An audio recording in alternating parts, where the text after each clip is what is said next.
يعني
بسم الله الرحمن الرحيم.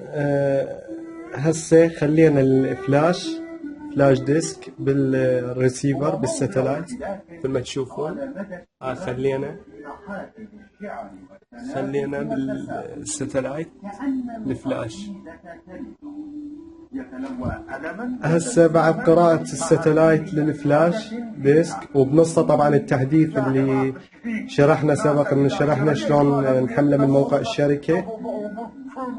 نضغط على زر منيو، بعدين نروح لخانة التحديث نضغط اوكي، نختار ابجريد باي يو اس بي، يعني التحديث اليدوي عبر اليو اس بي.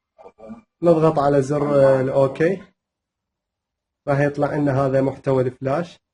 نضغط اوكي. هذا الملف التحديث اللي خليناه او نقلناه من الكمبيوتر للفلاش ديسك يو اس بي. نضغط بعدها اذا تريد التحديث نضغط على اوكي. Do you want to update software database؟ نضغط على نعم.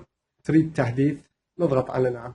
انا طبعا محدثه لاخر اصدار فما لها داعي انه اعيد تحديثه. اعتقد الشرح واضح ان شاء الله. اسالكم الدعاء لا اكثر ولا اقل. منتديات فنانسات العراق الجديد. شكرا لكم. هسه عندنا الطريقة الثانية اللي هي التحديث الأوتوماتيكي عبر خاصية بأجهزة آي ستار، اللي هو التحديث عبر الإنترنت. نضغط نفس الطريقة على زر المنيو، ندوس دقمة المنيو، نروح لخانة التحديث، بعدها أونلاين أبجريد، يعني تطوير أو تحديث عبر الإنترنت أونلاين. نضغط على أوكي.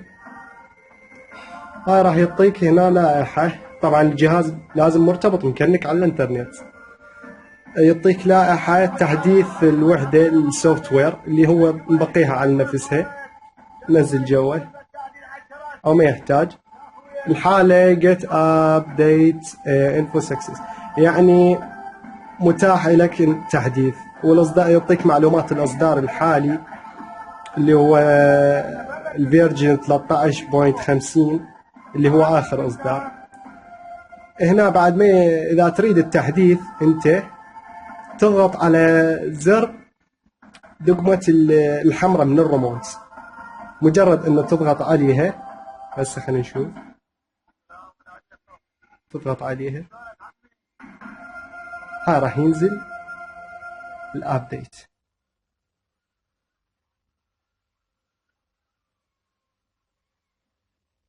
هاي بدأ يحدث، راح يسوي يعني مسح للفلاش، يشوف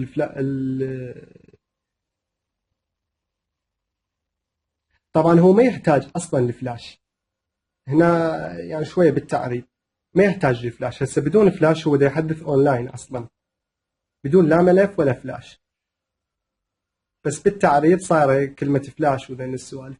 هسه هو بده يحدث اعتيادي وبدون فلاش، ما رابط اي فلاش فيه، ينتهي 100% وراه يسوي لاودنج وريستارت، اعاده تشغيل.